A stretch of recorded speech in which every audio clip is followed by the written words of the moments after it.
हिंदी में यूपीएससी की तैयारी से संबंधित प्रोग्राम्स को देखने के लिए सब्सक्राइब करें स्टडी IQ IAS हिंदी। नमस्कार, स्टडी IQ IAS हिंदी में आप सभी लोगों का बहुत बहुत स्वागत है। मेरा नाम है विरत दुबे।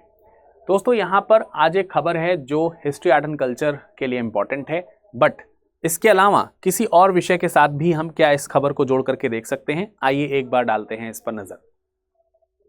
सबसे पहले तो देखें ये जो प्रश्न है, ये जो खबर है ये क्या है। इस खबर को समझने के पश्चात हम आगे बढ़ेंगे और इसके विभिन्न आयामों को समझने का प्रयास करेंगे। अंत तक बने रहिएगा, बहुत सारी जानकारियां इसमें छुपी हुई हैं जो आपके लिए बेहद महत्वपूर्ण हो सकती हैं। तो आइए जरा देखते हैं। लिखा हुआ है, adopt assembly resolution to get Thirukkural declared as national book. तो अब यहाँ पर मुद्दा जो है वो राष्ट्रीय किताब का है। भाई, आप लोगों ने अभी कितने समय से सुना होगा कि भारत में राष्ट्रभाषा को लेकर के बड़ी चर्चा चल रही है कि भारत की राष्ट्रभाषा क्या हो। हालांकि कई बार ये चर्चा चलती है, कई बार इसको हवा दिया जाता है और कई बार ये विवादों के घेरे में आ जाती है। बट अभी जो है आपको एक नया विषय देखने को मिलेगा और मैं दुआ करूंगा कि ये चीज़ कभी भी विवादों में ना आए और इसका एक सहज जो है वो रास्ता जो है वो निकाला जाए। तो क्या हमारे देश में कोई राष्ट्रीय पुस्तक है? क्या हमारे देश में कोई राष्ट्रीय पुस्तक है? आप इसका उत्तर बताएंगे कि नहीं है। क्या कोई राष्ट्रीय ग्रंथ या राष्ट्रीय पुस्तक है? नहीं है, बिल्कुल नहीं है। तो सबसे पहले तो मैं आप लोगों से कमेंट सेक्शन में पूछना चाहता हूं, क्या हमारे देश में राष्ट्रभाषा और राष्ट्र पुस्तक या राष्ट्रीय लिख दे रहा हूं, पुस्तक की आवश्यकता है? इसकी आवश्यकता है या नहीं, ये आप हमको यहां पर पहले तो कमेंट सेक्शन में कमेंट करके मुझे बता दीजिए। सबसे पहले तो यही बताइए, फिर आगे डिस्कशन करेंगे। सभी लोग कमेंट करें, जितने भी व्यूअर्स हैं वो करें। बाकी खबर को देख रहे हैं। एक ग्रंथ है जो कि काफी प्राचीन तमिल ग्रंथ है, ध्यान रखें, काफी प्राचीन तमिल ग्रंथ है जो कि ईसा पूर्व से लेकर के ईस्वी के बीच में का कभी माना जाता है। वो तमिल ग्रंथ को मांग किया गया है तमिलनाडु की तरफ से। तमिलनाडु की जो असेंबली है, जो वहाँ की राज्य विधानसभा है, उसमें इसको पारित करवाकर केंद्र सरकार से इसके लिए प्रस्ताव पार कराने की जहाँ पर एक मुहिम जो है वो शुरू की गई है और देखते हैं कि उसमें सफलता मिलती है नहीं मिलती है। अगर सफलता मिलेगी तो ये ग्रंथ जो है, तिरुकुरल जो है, ये हमारा राष्ट्रीय ग्रंथ हो सकेगा। अब ये जो पर्टिकुलर खबर है, इसको यूपीएससी के पॉइंट ऑफ व्यू से अगर आप देखना चाहते हैं तो यूपीएससी के पॉइंट ऑफ व्यू से आप इसे किस किस एंगल से देख सकते हैं, एक बार उस पर नजर डालते हैं। सबसे पहले तो क्योंकि यह किताब का नाम है, इसलिए आप इसको जोड़ करके देख सकते हैं। किताब का नाम चूंकि है तो आप इसको साहित्य से जोड़ करके देख सकते हैं। और जब हम साहित्य की बात करते हैं तो ये कला एवं संस्कृति का हिस्सा हो जाता है। कला एवं संस्कृति का हिस्सा हो जाता है। अब दूसरा पॉइंट इसमें है कि जो तिरुकुरल किताब है, साहित्य जो है, ये संगम साहित्य का एक भाग है, मतलब संगम साहित्य के अंतर्गत इसको माना जाता है। तो क्योंकि ये संगम साहित्य है तो संगम साहित्य होने के कारण यहाँ पर संगम का इतिहास इंपॉर्टेंट हो जाता है। तो संगम साहित्य है तो कला एवं संस्कृति से हो गया, लेकिन संगम का भी अपना क्या है, इतिहास है। संगम काल के, जैसे यहाँ पर एक संगम काल के एक राज्य की बात होगी, वो है पांड्य, तो संगम काल इंपॉर्टेंट हो जाता है। तीसरी बात यह है क्योंकि इसमें सरकार की नीतियों की बात आती है, सरकार की नीतियों की बात आती है, या फिर हम कह सकते हैं कि लेजिस्लेटिव अर्थात विधायी जो प्रक्रिया है, उस विधायी प्रक्रिया की यहां पर बात आ जाती है। इसलिए आप इसको राज व्यवस्था एवं क्या नाम है, जो नीतियां हैं या फिर विधायी प्रक्रिया है, उससे जोड़ करके देख सकते हैं। तो आप इसको जीएस पेपर 2 के साथ जोड़ करके देख सकते हो। तो इधर के पॉइंट ऑफ व्यू से अगर आप देखेंगे तो मुख्य परीक्षा में आप इसे जीएस पेपर 1 और यहां के पॉइंट ऑफ व्यू से देखेंगे तो जीएस पेपर 2 के पॉइंट ऑफ व्यू से आसानी से जोड़ करके इसको पढ़ा जा सकता है। सेशन के अंत में मैं इससे संभावित जो प्रारंभिक परीक्षा में बनने वाला प्रश्न है, प्रारंभिक जो परीक्षा है हमारी, उस प्रारंभिक परीक्षा में यहां से कैसा प्रश्न पूछा जा सकता है वो एक प्रश्न पूछूंगा, उसका उत्तर आप सब लोग देने में सक्षम हो जाएंगे इस पूरे सेशन को देखने के बाद। और दूसरा, इससे संबंधित एक बहुत ही शानदार बहुत ही बेहतरीन प्रश्न मैंने आपको बनाया है, मुख्य परीक्षा से संबंधित वो प्रश्न है। तो मैं आशा करूंगा कि आप सब लोग इस प्रश्न को भी जरूर अप्रोच करेंगे। चलिए सेशन को आगे बढ़ाते हैं। उससे पहले एक छोटी सी जानकारी, गुरु कृपा सेल चल रही है। सीधे सीधे बगैर शब्दों को इधर उधर हेर फेर किए हुए मैं आपको बता दूं कि मैक्सिमम डिस्काउंट आपको इसमें मिलेगा मेरा कोड विरद लाइव प्रयोग करने पर। ये तो आपको मैक्सिमम डिस्काउंट तो मिल जाएगा, लेकिन इसी के साथ आपको एक बड़ी सुविधा मिलेगी, वो ये है कि अगर आप मेरा कोड इस्तेमाल करेंगे तो आपको मेरी मेंटरशिप भी मिल जाएगी। ठीक है, आप मुझसे जो है बात कर सकेंगे, आप इस पूरे कोर्स के दौरान मुझसे जुड़ सकेंगे, आपकी जो समस्या है वो आप हमसे शेयर कर सकेंगे और मैं आपको उस समस्या का समाधान जो भी हो सकता है वो देने का पूर्ण प्रयास करूंगा। ठीक है, आप हमसे बातचीत कर सकते हैं हमेशा के लिए। मुझसे जुड़ने के लिए मेरे कोड का इस्तेमाल जरूर करना है। दूसरी चीज ये है कि ये ऑफर सिर्फ और सिर्फ, ये जो सेल है ये सिर्फ और सिर्फ 15 जुलाई तक ही मान्य है। तो थोड़ा बेटा जल्दी करना है, सोचना नहीं है, इसमें सब कुछ आपको मिलेगा। चाहे आप 2027 की तैयारी कर रहे हो, चाहे 2028 की तैयारी कर रहे हो, सब कुछ आपको क्लासेस मिलेंगी, आपको बुक्स मिलेंगी, ईच एंड एवरीथिंग। और इसी तरीके के बैचेस से बच्चे सेलेक्ट भी हुए हैं पिछले साल। आप वेबसाइट में जाकर के सबके नाम देख सकते हैं। तो भरोसा है अगर आपको, तो विलंब मत कीजिए, देर मत कीजिए, जुड़ जाइए हमारे साथ में, यूज कीजिए कोड विरद लाइव, मैक्सिमम डिस्काउंट आपको मिलेगा। और हाँ, अगर आपके पास किसी की कॉल आती है तो आपके पास जिसकी भी कॉल आ रही है उनको जरूर मेरा नाम बताएं कि विरद सर से मुझे बात करनी है। जो भी एडमिशन लो, आप मुझसे बात जरूर एक बार कर लो, खूब उनके सारे मतलब आपको वो गाइड करते हैं, बहुत अच्छी तरीके से गाइड करते हैं, लेकिन आप मुझसे एक बार बात कर लोगे तो ये कंफर्म हो जाएगा कि भाई आप हमारा कोड भी लगा रहे हैं और आप हमसे जुड़ रहे हैं। तो जरूर आप इस चीज को बात जरूर करें। चलिए, अगर आप ऑप्शनल लेना चाहते हैं तो ये सेल ऑप्शनल पे भी लागू है। विरद लाइव कोड के इस्तेमाल से 12,999 मिल जाएंगी। 4 ऑप्शनल हमारे पास मौजूद हैं। और एक सबसे बड़ी बात, विश्व इतिहास शुरू करने वाला हूं मैं YouTube चैनल पर। YouTube चैनल पर विश्व इतिहास शुरू होगा बुधवार 16 जुलाई से सुबह 11 बजे से। तो आप हमारे साथ सुबह 11 बजे जरूर जुड़िएगा। विश्व इतिहास की पहली क्लास शुरू होने वाली है 11 जुलाई से और आपको रेगुलर बेसिस पे क्लास मिलेगी मेरे साथ। वर्ड हिस्ट्री मैंने आप लोगों को यूट्यूब पर प्रोवाइड नहीं की है। मॉडर्न हिस्ट्री, एंशंट और मिडेवल को जो मैंने उससे कवर किया हुआ है, हिस्ट्री ऑन मैप में कवर किया है। मॉडर्न हिस्ट्री मैंने 2-3 बार पढ़ाई है। अब बारी है वर्ड हिस्ट्री की। तो आप सब मुझसे वर्ड हिस्ट्री पढ़ते हैं तो आज जुड़ जाइए YT पर। ठीक है, अपने दोस्तों को भी बता दीजिए। आइए जुड़ते हैं खबर से, देखते हैं, जानते हैं खबर क्या है। देखिए, सबसे पहली बात तो हमको समझना है कि तमिलनाडु में एक डिस्ट्रिक्ट है जिसका नाम है तिरुचि जिला। हालांकि ये खबर से आपके एग्जाम में सीधे कोई प्रश्न नहीं आने वाला है, प्रश्न तो सीधा इस पुस्तक से बनेगा। तमिल संगठनों का एक महासंघ है, उन्होंने अपनी सरकार से, तमिलनाडु सरकार जो कि वहां के मुख्यमंत्री हैं MK स्टालिन जी, उनसे कहा है कि राज्य की विधानसभा में एक जो है वो प्रस्ताव पारित कीजिए और इस प्रकार का प्रस्ताव पारित कीजिए कि ये जो किताब है तिरुक्कुरल, इसको क्या घोषित किया जाए, इसको राष्ट्रीय पुस्तक जो है वो घोषित की जाए। और ये प्रस्ताव जब हमारे राज्य से पारित हो जाए तो केंद्र सरकार जो है, केंद्र सरकार से इस प्रकार से आग्रह किया जाए कि उनको जो है हम कहें कि ये राष्ट्रीय जो पुस्तक है इसको घोषित करें। तो ये तो है न्यूज। पर देखो, ये इतनी सहज भी नहीं है। ऐसा तो है नहीं कि अब केवल जो है राज्य तमिलनाडु ने कह दिया कि हमारे यहाँ की ये किताब है और इसे राष्ट्रीय पुस्तक घोषित कर दिया जाए और केंद्र क्या कर लेगी, इसे तुरंत मान लेगी। ऑब्वियसली, क्योंकि राष्ट्रीय पुस्तक की बात हो रही है यहाँ पर। किसकी बात हो रही है? राष्ट्रीय पुस्तक की। तो इसमें पूरे राष्ट्र का योगदान होना भी जरूरी है। अर्थात अगर इस बात से तमाम सारे राज्य अगर सहमत हो जाएंगे तो फिर इसे राष्ट्रीय पुस्तक घोषित करा दिया जाएगा। तमिलनाडु जरूर इस बात का प्रयास करेगा कि वो संतुष्ट कर पाए बाकी सभी राष्ट्रों को और इसमें सरकार का, केंद्र सरकार का योगदान दे पाए, का सहयोग कर पाए और केंद्र सरकार भी ये चाहे कि वो इसको जो है राष्ट्रीय पुस्तक घोषित करें। तो अब मैं आपसे पूछना चाहता हूं कि क्या आपको लगता है, क्या आप इस बात पे एग्री हैं कि इसे राष्ट्रीय पुस्तक घोषित किया जाना चाहिए या नहीं? अभी और भी सेशन देख लो, फिर आप डिसीजन ले लेना। तो सबसे पहले बात करते हैं तिरुक्कुरल की। ये है तिरुक्कुरल की किताब जो मैंने सीधे वेबसाइट से ही डाउनलोड करके लगाई है। आप देख सकते हैं, publication of international Tamil language foundation से ये किताब है। ये ग्रंथ है पूरा, ठीक है, तिरुक्कुरल।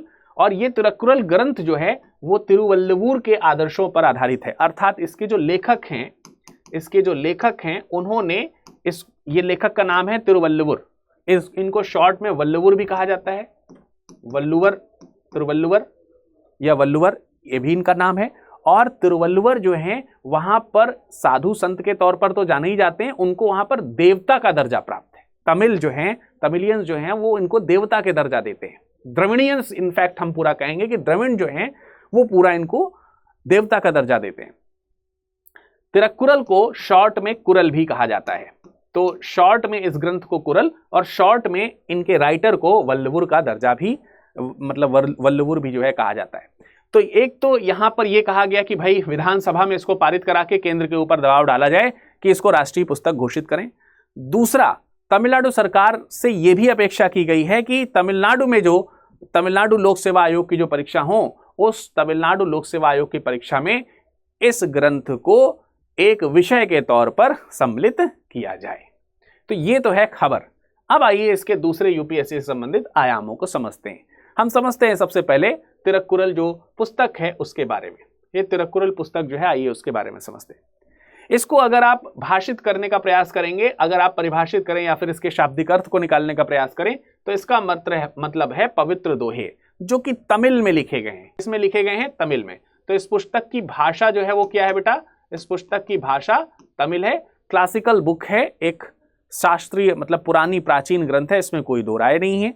ठीक है ये, और इसको शॉर्ट में हम कुरल भी कहते हैं। ठीक है, किसके द्वारा लिखा गया है? ये मैंने आपको बताया, तिरुवल्लुवर के द्वारा लिखा गया है, जिनको हम वल्लुवर के नाम से भी जानते हैं। ये एक प्रकार का तमिल ग्रंथ है। संभवतः इस तमिल ग्रंथ को 2री शताब्दी ईसा पूर्व और 5वीं शताब्दी ईसवी के बीच में कभी लिखा गया होगा। एक्चुअली क्या है कि जो तिरुवल्लुवर हैं इनका टाइम पीरियड नहीं मालूम है कि ये कब रहे होंगे। तो एक अंदाजा लगाया जाता है विभिन्न जो है जो भी लोकमत हैं उनके माध्यम से कि ये सेकेंड सेंचुरी बिफोर क्राइस्ट से 5th सेंचुरी एडी के बीच में कभी इसकी रचना की गई है। अब देखिए, ये जो पूरी की पूरी किताब है, इसमें जो है बेटे टोटल इस बुक में 133 चैप्टर्स हैं और हर एक चैप्टर में आपको तकरीबन 10 जो है वो कविताएं देखने को मिल जाएंगी। इस प्रकार से हम कह सकते हैं कि इसमें 1333 कुराल शामिल हैं, अर्थात दोहे शामिल हैं। यानी इसमें चैप्टर कितने हैं? 133। अब यहां पर ये जो मैंने आपको 133 बताया है, इसको थोड़ा सा आप ध्यान रखिएगा, ये आपके लिए बहुत जरूरी है डेटा। ये डेटा ध्यान रखना है, मैं इसे रेड कर देता हूं, इसे आप ध्यान रखें। 133 ये डेटा आपको याद रखना है। 133 चैप्टर हैं जिसमें 10 दोहे, हर चैप्टर में 1330 दोहे हो गए। अब ये जो पुस्तक है, ये जो ग्रंथ है, जो किताब है, इस किताब के 3 भाग हैं। इस किताब के कितने भाग हैं बेटा? 3 भाग हैं। इन तीनों को एक साथ मिलाकर के कहा जाता है साहित्यिक त्रिवर्ग। और ये साहित्यिक त्रिवर्ग क्या है? ये साहित्यिक त्रिवर्ग है बेटा अराम, पोरुल और इनबाम। बेसिकली ये इसी तिरुक्कुरल के 3 भाग हैं। आप लोगों ने हिंदू धर्म में धर्म, अर्थ, काम, मोक्ष, धर्म, अर्थ, काम और मोक्ष के बारे में सुना होगा। क्या है ये? इन चारों को एक साथ संयुक्त रूप में क्या कहते हैं? जरा बताइए कमेंट सेक्शन में आप लोग। इन चारों को संयुक्त रूप में क्या कहते हैं? जरा एक बार कमेंट सेक्शन में बताइए। इनमें से जो प्रथम 3 हैं वही हैं ये आराम अर्थात धर्म, पोरुल अर्थात अर्थ और इनाम अर्थात काम। अर्थात ये जो ग्रंथ हैं, ये जो किताबें हैं, इसमें धर्म, अर्थ और काम के बारे में विस्तृत जो है वो विश्लेषण जो है वो किया गया है। अब देखिए, जो आराम है अर्थात धर्म से संबंधित, धार्मिकता से संबंधित, सदाचार से संबंधित, नीति से संबंधित, नैतिकता से संबंधित जो बातें हैं वो सब किस में लिखी हैं? वो आराम में लिखी हैं, और जिसमें 38 चैप्टर्स हैं। ध्यान रखें, इन चैप्टर्स की संख्या याद रखिएगा, अभी इसका आगे जरूरत पड़ेगा। ठीक है, इसकी जरूरत आगे पड़ेगी, इसलिए 38 ध्यान रखना है, 38 याद रखना है। तो नैतिक, आचारिक, व्यवहार, दर्शन। अच्छा, एक चीज और है, ये जो तिरुक्कुरल है ना, ये एक दार्शनिक इसमें विचार हैं। दार्शनिक विचार लिखे गए हैं, दार्शनिक ग्रंथ है एक प्रकार का, फिलोसॉफिकल थॉट्स वगैरह इसमें लिखे गए हैं। तो बहुत गूढ़ होगी, स्वाभाविक सी बात है, ठीक है। तो धर्म, सत्य, अर्थ, मतलब इन सब चीजों के बारे में आपको यहां पर इनके गुण आपको इन चैप्टर्स में देखने को मिलेंगे। पोरुल अर्थात अर्थ, अर्थ अर्थात अर्थव्यवस्था वाला जो अर्थ है, शासन है, अर्थव्यवस्था है, लोकाचार जो है, वो सब चीजें आपको सांसारिक जो व्यवहार है जो जरूरी है आगे अर्थ के लिए, उन चीजों के बारे में यहां पर वर्णन किया गया है। यह है पोरुल। इसमें 70 चैप्टर्स हैं। कितने चैप्टर्स हैं? 70 अध्याय हैं। और जो इनबाम है, जिसको हम काम कहते हैं, इसमें 25 चैप्टर्स हैं जो प्रेम के बारे में बताएगा, भावनाओं के बारे में बताएगा, पारिवारिक जीवन के बारे में बताएगा, मित्रता के बारे में बताएगा। तो वो सारी चीजें उनसे रिलेटेड जो फिलॉसफीज हैं ये इसमें शामिल हैं, ठीक है। तो इसके 3 वर्ग आपको याद हो जाएंगे। तिरक्कुरल के 3 वर्ग हैं, आराम, पोरुल और इनबाम, राइट। टोटल चैप्टर्स हैं हमारे पास में 133, जो कि डिवाइडेड है 38, 70 एंड 25 में। और ये एक प्रकार का संगम ग्रंथ है, संगम साहित्य है। अब हम थोड़ा सा संगम के बारे में जान लेते हैं। थोड़ा सा किसके बारे में जान लेते हैं बेटा? संगम के बारे में जान लेते हैं। देखो, संगम को ध्यान से समझो आप। संगम क्या है? संगम का मतलब है लोगों का मिलना। तो बहुत प्राचीन समय में दक्षिण भारत में, जैसे आपने चोल, चेर, पांड्य, ये सब शासकों के बारे में, इन सब राज्यों के बारे में सुना होगा। तो ये जो चोल, चेर, पांड्य हैं, इनमें में से जो पांड्य हैं, उन्होंने एक समय में तमिल कवियों का एक समागम करवाया। वो संगम हुआ। तमाम सारे जो तमिल क्षेत्र में जो भी तमिल भाषी जो भी जो कवि थे, जो लोग थे, उन सबको बुलाया और उनकी एक संगोष्ठी करवाई। अब वो जो संगोष्ठी कराई, उसमें जो भी उनको आध्यात्म के बारे में जो भी नॉलेज, जो भी ज्ञान है, उन सब का आपस में डिस्कशन हुआ। और डिस्कशन होकर के कंक्लूजन के तौर पर कुछ बुक्स जो हैं वो लिखी गई कुछ विद्वानों के द्वारा। तो हर 3 बार ये संगम हुआ। कितनी बार हुआ संगम? 3 बार। तो सबसे पहले ध्यान रखिए, प्रथम संगम, ठीक है। प्रथम संगम जो है ये आपका मदुरई में हुआ। कहां पे हुआ बेटा? मदुरई या मदुरा लिखा रहता है कहीं कहीं, मदुरा या मदुरई में हुआ। और इसकी अध्यक्षता करी है अगस्त्य ऋषि ने। किन्होंने की है? ध्यान रखें, अगस्त्य। इसकी अध्यक्षता जो है बेटे वो की है अगस्त्य ऋषि ने। ध्यान रखना है आपको, ये अगस्त्य ऋषि ने। इसके अलावा जो दूसरा संगम है, दूसरा संगम, ये संगम हुआ था तमिलनाडु में ही, एक जगह पड़ती है अलवई, ठीक है। अलवई जगह पड़ती है, तो यहां पर अलवई में दूसरा संगम हुआ और इसकी अध्यक्षता भी अगस्त्य ऋषि ने की थी। लेकिन अगस्त्य ऋषि जब बाद में नहीं रहे, तो इसकी अध्यक्षता की है तोलकाप्पियर ने। किसने की है? तोलकाप्पियर ने। तोलकाप्पियर इसके रचनाकार हैं। ध्यान रखना, तोलकाप्पियर, ठीक है। मैं इधर लिख दे रहा हूं। इनके इसमें 2 थे, एक अगस्त्य ऋषि थे, एक थे तोलकाप्पियर। तोलकाप्पियर। अब मुझे याद आ रहा है कि किसी वर्ष तोलकाप्पियर की एक रचना है जिनका नाम है तोलकाप्पियम। तोलकाप्पियम ये रचना है, ध्यान रखें, ये रचना है और ये रचनाकार हैं। ये कौन है? रचनाकार हैं।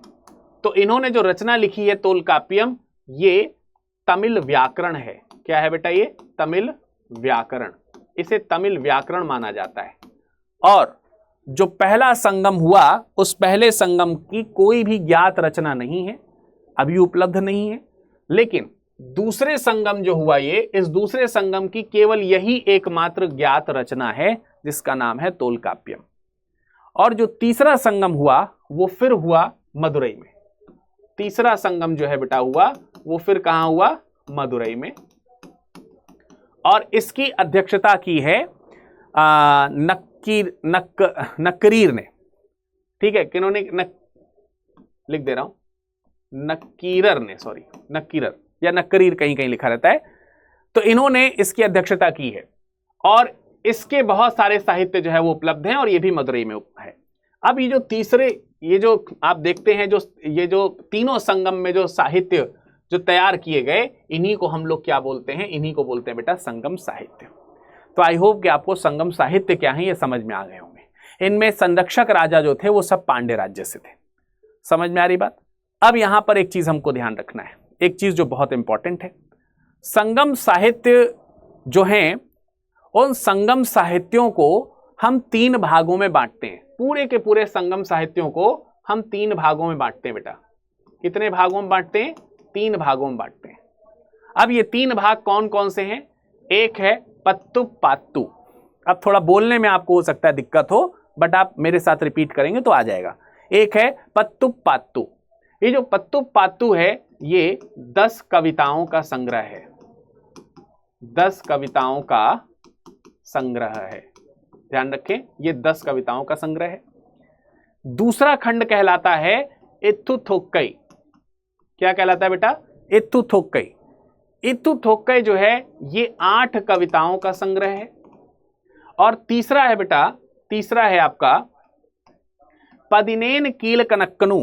ठीक है, पदिनेन कील कनक्कु। तो पदिनेन कील कनक्कु जो है यह 18 कविताओं का संग्रह है। ध्यान रखें, कितने कविताओं का संग्रह है? 18 कविताओं का संग्रह। अब आप सोच रहे होंगे कि इसको बताने की आवश्यकता क्या है, इसको बताने की इंपॉर्टेंस क्या है। तो अभी आपने देखा कि जो रचना है वो आप देख सकते हैं कौन सी है, वो है तिरुक्कुरुल। तो ये जो तिरुक्कुरुल रचना है, ये जो पदिनेन कील कनक्कु है, इस पदिनेन कील कनक्कु में सबसे महत्वपूर्ण जो ग्रंथ है वो यही है। कौन सा? ये तिरुक्कुरल। और तिरुक्कुरल जो है इसको लिखा किसने है? इसको लिखा है तिरुवल्लुवर ने। किसने लिखा है बेटा? तिरुवल्लुवर ने लिखा है इसको। तो ये बात आपको समझ में आती है कि भाई तिरुवल्लुवर ने इसको लिखा हुआ है। 18 जो कविताएं हैं उनमें से एक कविता संग्रह ये तिरुक्कुरल है। और इतना ही नहीं, इस तिरुक्कुरल को तमिल का बाइबल भी कहा जाता है। ध्यान रखना, इसको तमिल का बाइबल भी कहते हैं। और इसको पंचम वेद की संज्ञा दी जाती है, अर्थात ये पंचम वेद की तरह माना जाता है। इतना इंपॉर्टेंट है। दैट इज वाई आप देख सकते हैं कि इसको क्या कहा जा रहा है कि इसको राष्ट्रीय ग्रंथ जो है वो घोषित किया जाए। तो इसमें तमाम जैसे धर्म अर्थ और जो काम है उसके जो है मैंने आपको बताया धर्म अर्थ काम मोक्ष, ये 4 पुरुषार्थ होते हैं। क्या होते हैं? ये 4 पुरुषार्थ होते हैं हिंदी में। अगर आप लोगों ने लिखा होगा तो सही लिखा होगा, जिन्होंने नहीं लिखा वो जान ले। अब उन्हीं में से 3 पुरुषार्थों का यहाँ पर एक फिलोसॉफिकल एक्सप्लेनेशन आपको यहाँ पर देखने को मिलता है। जो किसने किया है? तिरुवल्लुवर ने किया है। तिरुवल्लुवर जो कवि हैं इनके बारे में भी थोड़ा सा आइए जान लेते हैं। इनका जन्म कब हुआ, कहाँ हुआ, इसके बारे में कोई विधिवत जानकारी नहीं है, लेकिन ये बहुत ही फेमस तमिल कवि हैं और जिनकी जयंती मनाई जाती है किस रूप में? तिरुवल्लुवर दिवस के रूप में। तो ऐसा माना गया। अब मानद तौर पर इनकी जो है एक तरीके से जन्मदिन मनाया जाता होगा, क्योंकि एग्जैक्टली तो मालूम नहीं है, लेकिन जो तमिलनाडु सरकार है वो 15 से 16 जनवरी के बीच में इनका जन्मदिन मनाती है तिरुवल्लुवर दिवस के तौर पर। तो ये इंपॉर्टेंट हो सकता है यहां से, ठीक है, इस चीज की इंपॉर्टेंस ध्यान रखनी। दूसरा, तिरुवल्लुवर कौन है जिनको वल्लुवर भी कहा जाता है? ये तमिल कवि संत हैं, बहुत बार आपने पढ़ लिया। एक चीज और, ऐसा मान्यकार बताते हैं, ज्यादातर इतिहासकार और मान्यकारों का यह मानना है कि तिरुवल्लुवर जो है वो जैन साधु रहे होंगे। अधिकतर जो है उन्हें क्या माना जाता है? जैन धर्म से संबंधित माना जाता है। लेकिन हिंदू संप्रदाय के लोग उन्हें हिंदू धर्म से मानते हैं। लेकिन जो द्रविड़ हैं, द्रविड़ जो हैं वो इन्हें एक संत के तौर पर केवल जानते हैं। किस धर्म से हैं, किस धर्म से नहीं है, इस बारे में वो बहुत ज्यादा चर्चा नहीं करना चाहते। उनका बिलीव है कि एक ऐसे संत थे जिन्होंने जाति प्रथा का क्या किया है? जाति प्रथा का विरोध किया। इसलिए कुछ लोग ऐसे भी हैं जो इन्हें हिंदू धर्म से जोड़ के देखना नहीं चाहते, क्योंकि हिंदू धर्म में जातियां हैं, ऐसा भी माना जाता है। ठीक है, तो एक तो पॉइंट हमने आपको यहां पर यह भी बता दिया। अब देखिए यहां से एक और पॉइंट भी आपको जुड़ता है, एक और पॉइंट भी जुड़ता है।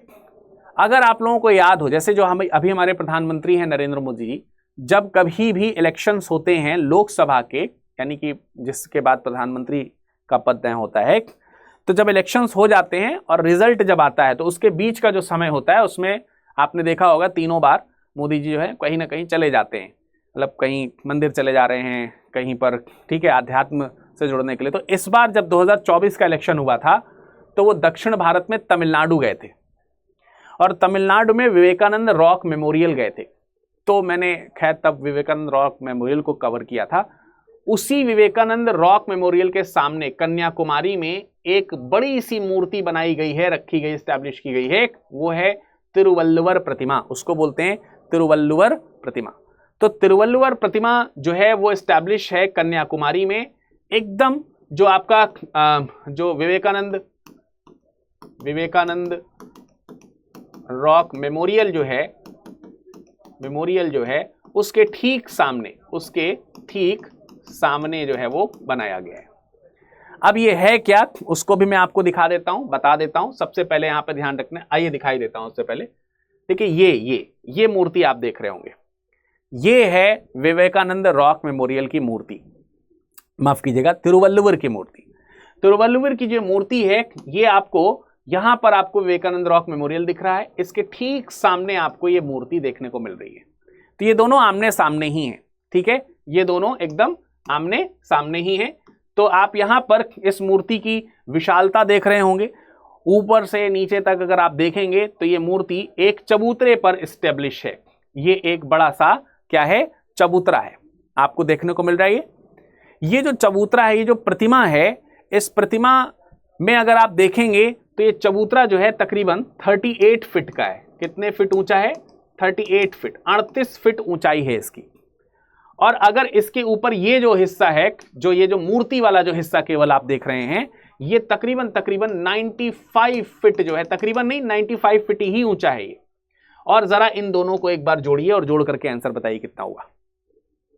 95 फीट एंड 38 फीट, इसको जोड़ेंगे तो आएगा 133 फीट आएगा ना।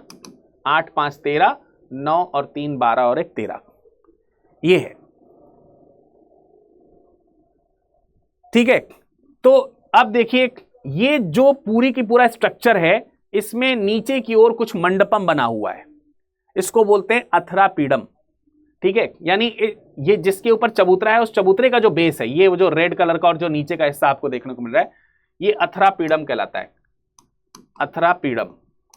और जो ये है, ये एक मंडपम के तौर पर जाना जाता है, जिसको हम लोग बोलते हैं अलंकार मंडपम, अलंकार मंडपम। तो आप आर्ट एंड कल्चर के पॉइंट ऑफ व्यू से इसको थोड़ा सा ध्यान रख सकते हैं। बट ये 133 फीट क्यों है, याद आया किसी को? ये 38 फीट क्यों है, याद आया किसी को? ये 95 फीट क्यों है, याद आया किसी को? नहीं याद आया तो आइए बताते हैं।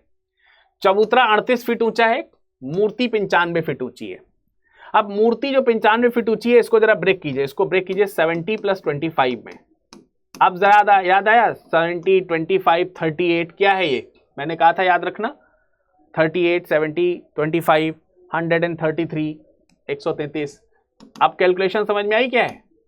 ये मूर्ति जानबूझ करके इतनी ऊंची जो है वो बनाई गई है, ठीक है। 133 फीट ऊंचाई जो है वो पूरे के पूरे इस तरह कुरल को रिप्रेजेंट करती है, जिसमें जो उसका मंडपम है वो उसके प्रथम भाग जो मैंने आपको यहां पर आराम के तौर पर बताया था, और जो मेन मूर्ति है, जो मेन स्ट्रक्चर है, मेन मूर्ति जो है वो पोरुल और इनबाम का कंबाइंड रूप रिप्रेजेंट करता है, ठीक है। अब इसमें एक आध चीजें और हैं, उसको भी जरा देख लो। अब एक आध चीजें और जरा उसको भी देख लीजिए आप। मैं इसको थोड़ा बड़ा कर देता हूं। तो जब इसको बड़ा करेंगे तो एग्जैक्टली तो आपको नहीं, लेकिन थोड़ा आभास जरूर हो रहा होगा। जैसे ये देखिए 1 2 3 4 5 6 ऐसे करके, और पीछे के हिस्से में भी होंगे। तो ये जो चीज आपको दिख रही ना छोटी छोटी, ये हाथी हैं और बहुत बड़े बड़े हाथी हैं। ये आपको इस मूर्ति की तुलना में बहुत छोटे दिख रहे हैं, लेकिन ये बहुत बड़े बड़े हाथी हैं भाई, ठीक है। तो इन हाथियों की संख्या जो आपको यहां पर देखने को मिल रही है, ये जो हाथी आपको देखने को मिल रहे हैं, इस प्रकार से टोटल 10 हाथी बने हैं। कितने हाथी बने हैं? 10 हाथी, जो 10 दिशाओं को प्रदर्शित करते हैं। अब आप कहेंगे 10 तो दिशाएं होती नहीं है। बिल्कुल सही बात है, 10 दिशाएं नहीं होती हैं, लेकिन ये 10 दिशा को रिप्रेजेंट करते हैं। 8 तो दिशा होती है ना, 8 दिशा प्लस 1 पृथ्वी और प्लस 1 अंतरिक्ष, इसको बोलते हैं 10 दिशा। तो ये 10 दिशाओं का प्रतिनिधित्व करती है ये मूर्ति। एक प्रकार से दशरथ मूर्ति है। राजा भगवान राम के पिता का नाम दशरथ था। दशरथ मतलब 10 दिशाओं को रथ का जिसको जो है जो साध सके, 10 दिशाओं को जो है जो सारथी बनाने में सक्षम हो, उसको बोलते हैं दशरथ। तो ये मतलब इसी प्रकार से आपको देखने को मिलता है। बहुत ही विशाल प्रतिमा है ये, बहुत ही विशाल। अब आ जाते हैं मेन मुद्दे पर। एक और चीज जो हमें इसमें समझनी चाहिए, कुछ चीजें हैं जो हमें और यहां पर समझनी है।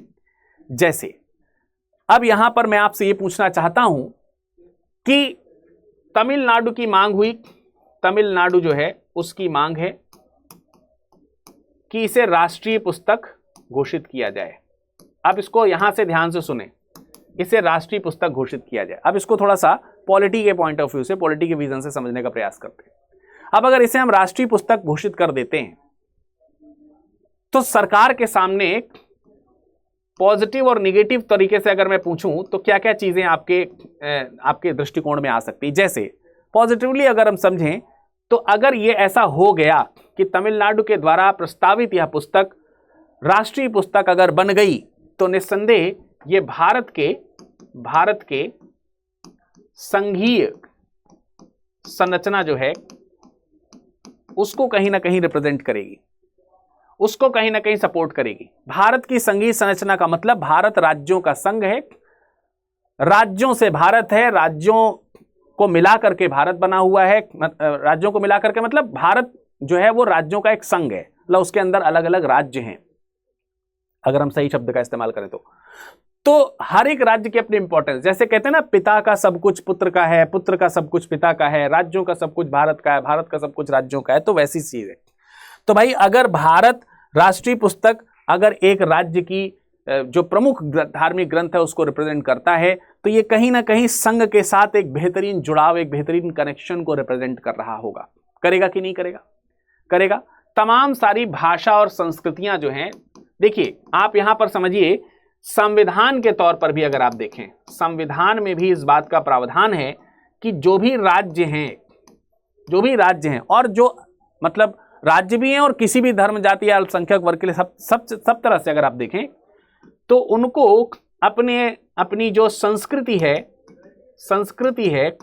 उसके संवर्धन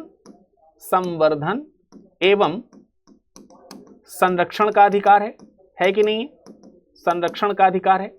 तो भाई संरक्षण तो उन्होंने किया है, अब अगर वो संवर्धन करना चाहते हैं और उस संवर्धन के अकॉर्डिंग उनकी ये मांग है कि भाई इसे राष्ट्रीय पुस्तक बनाया जाए, तो क्या उनकी मांग ये गैर जायज है, गैर संवैधानिक है? नहीं, उनकी मांग बिल्कुल जायज है, वो मांग जायज है। अब ये मांग जरूरी नहीं है कि पूरी हो, जरूरी नहीं है कि नहीं पूरी हो, दोनों चीजें हो सकती हैं, ये तो समय बताएगा। तो एक तरीके से अगर इस चीज को राष्ट्रीय मंच पे लाने का प्रयास किया जा रहा है तो तमिलनाडु का ये प्रयास निरर्थक नहीं है, इसमें कोई दो राय नहीं है। ये हर एक राज्य की सांस्कृतिक स्वायत्तता का कहीं ना कहीं क्या है, एक उदाहरण है। लेकिन राज्य के सामने, राज्य की इस मांग को लेकर के केंद्र के सामने एक चैलेंज रहेगा कि वो उसे कितना पॉजिटिवली एग्जीक्यूट करता है। क्यों? कि किसी राज्य को असंतुष्टि भी ना हो, किसी राज्य का मन में मलाल ना हो जाए कि भाई फला राज्य की फला किताब को क्यों दर्जा दिया गया। क्योंकि अब आप देखिए, संघवाद की जो भावना है, संघवाद की भावना के तो अनुरूप है। अगर केंद्र सरकार इस मांग को एक्सेप्ट कर लेती है, अगर केंद्र इस मांग को क्या कर ले, एक्सेप्ट कर ले, तो डेफिनेटली ये मांग को एक्सेप्ट करना केंद्र की संघवाद की नीति को दिखाएगा कि वो संघ की बातों का ध्यान रखते हैं। लेकिन अगर आप सोचिए कि किसी कारणवश केंद्र सरकार को इसे अस्वीकार करना पड़े, तो यही चीज कहीं ना कहीं तमिलनाडु सरकार और केंद्र के बीच में कह सकते हैं कि जो एक खींचातानी है, जो तनाव है, उसका कारण बन जाएगी। तो यही चीज जो है वो केंद्र राज्य के बीच में क्या हो जाएगा बेटा, तनाव का कारण भी बन जाएगा। जैसे आपने भाषा को लेकर के देखा, कुछ इसी तरह से तो है, सेम तो चीज है, वो भी कल्चर का पार्ट है, ये भी कल्चर का पार्ट है। बट मैं दुआ करना चाहूंगा अपने इस मंच से कि ये उस तरह से पॉलिटिक्स का हिस्सा ना बन जाए, ये उस तरह से खींचातानी का हिस्सा और तनाव का हिस्सा ना बने। इसे अगर खुले हृदय से सब लोग स्वीकार कर लें तो ठीक है, अगर ना ही स्वीकार कर पाए कुछ तार्किक कारणों से, तो इसमें केंद्र और तमिलनाडु के बीच में मनमुटाव ना हो। ये प्रयास है, ये मांग है, ये मान के चलना चाहिए कि ये पूरी भी हो सकती है, ये पूरी नहीं भी हो सकती। मांग को पूरी करने की जिद करना ये थोड़ा सा अनर्गल हो सकता है, परंतु मांग जो रखी गई है उसको सिरे से नकार देना ये भी उतना ही अनुचित हो सकता है। जो तार्किक तरीके हो सकते हैं उस पर इसका आंसर आना चाहिए। दूसरा, अगर हम इसको संघवाद की दृष्टिकोण से हटा करके अगर हम सांस्कृतिक बहुलता की तरफ ले चलें, सांस्कृतिक बहुलता की दृष्टिकोण से, बहुलता की दृष्टिकोण से इसको समझने का प्रयास करें तो कैसा आएगा। भारत में बहुत सारी भाषाएं, बहुत सारे धर्म हैं, बहुत सारी संस्कृतियां हैं, डेफिनेटली बहुत सारे धार्मिक ग्रंथ भी हैं और दूसरे रिलीजियस टेक्स्ट भी हैं। तो उदाहरण यही आ जाता है, तमिल संस्कृत का रिप्रेजेंटेटिव है, द्रविड़ रिप्रेजेंटेशन है, इसमें प्राचीन संस्कृति का रिप्रेजेंटेशन है, तमिल भाषा का रिप्रेजेंटेशन है। तो ये राष्ट्रीय है और ये सारी चीजें भारत की हैं, ये कोई तमिल भारत के बाहर का नहीं है, द्रविड़ भारत के बाहर का नहीं है, ग्रंथ भारत के बाहर का नहीं है, जो ऋषि हैं वो भारत के बाहर के नहीं हैं, भारत के ही। तो कहीं ना कहीं ये सांस्कृतिक बहुलता का रिप्रेजेंटेशन है। सकारात्मक पक्ष इसका ये हो सकता है कि भाई तिरुक्कुरल जो है अगर वो राष्ट्रीय ग्रंथ बन गया तो ये एक उदाहरण प्रस्तुत करेगा। और ये कोई ऐसी वैसी किताब नहीं, इसमें नैतिकता की बात की गई है, इसमें शासन की बात है, इसमें प्रेम की बातें हैं, फिलोसॉफिकल थॉट्स हैं इसमें, और आज की नहीं, वर्षों पुरानी है। तो अगर इसको अडॉप्ट किया तो ये अन्य राज्यों और देश के अन्य भागों के प्रति प्रेरणा होगा कि यार देश सांस्कृतिक विविधता को आज भी अपना रहा है। इसका एक सजीव उदाहरण ये प्रस्तुत कर देगा, इसमें कोई दो राय नहीं है। इससे सहर्ष और हर्ष की जो लहर होगी वो कहीं ना कहीं आएगी, इससे जुड़ाव, जिससे जो कनेक्शन है वो आपस में बढ़ेगा। लेकिन इसके नकारात्मक या फिर सरकार के प्रति कुछ चुनौतियां भी हैं। जैसे कोई ये भी कह सकता है कि भाई देश के दूसरे भागों या राज्यों में भी उत्कृष्ट ग्रंथ मौजूद हैं, है ना, उनके अनुयायी उसको लेकर के मांग रख सकते हैं। यही तो भाषा के साथ हुआ। तो उनके अनुयायी उसको लेकर के उसकी महत्वता को वैल्यू को ज्यादा कर सकते हैं। राष्ट्रीय पुस्तक घोषित को लेकर के तमाम सारे भाषाई समूहों में आपस में प्रॉब्लम्स क्रिएट हो सकती हैं। लेकिन अगर सरकार ने इस मामले में समन्वय किसी तरह बनवा लिया तो ये बेस्ट एग्जाम्पल होगा। भारत सांस्कृतिक बहुलता वाला राष्ट्र, मजबूत राष्ट्र है, ये भी एक बात यहां पर होगी। हाँ, एक चीज और हो सकती है, अगर इसे राष्ट्रीय पुस्तक बना दिया गया तो इसकी तो राष्ट्रीय पहचान होगी ना। इसकी पहचान कैसी होगी? इसकी पहचान बेटे राष्ट्रीय पहचान हो जाएगी, ये राष्ट्रीय पहचान की पुस्तक हो जाएगी। लेकिन है तो एक क्षेत्र को रिप्रेजेंट करने वाली पुस्तक, तमिल क्षेत्र जो है, तो क्या ये राष्ट्रीय और क्षेत्रीय का पैरामीटर तो नहीं बनेगी, या राष्ट्रीय और क्षेत्रीय पहचान के बीच का विवाद तो नहीं बन जाएगी? तो देखिए, अगर इससे राष्ट्रीय महत्व मिलता है तो डेफिनेटली ये राष्ट्रीय एकता को बढ़ावा देगी। फिर से वही बात है, ये राष्ट्रीय एकता को बढ़ावा दे रही होगी। लेकिन राष्ट्रीय एकता में कहां लिखा हुआ है कि क्षेत्रीय पहचान को विशिष्ट न बनाया जाए?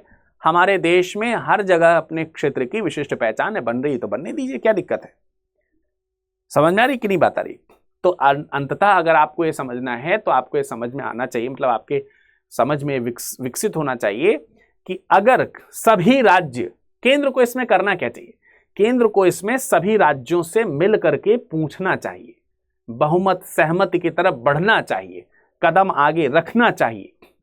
अगर सब सहजता से सहमत हैं तो फिर बढ़ा दीजिए इसको राष्ट्रीय ग्रंथ, क्या दिक्कत है?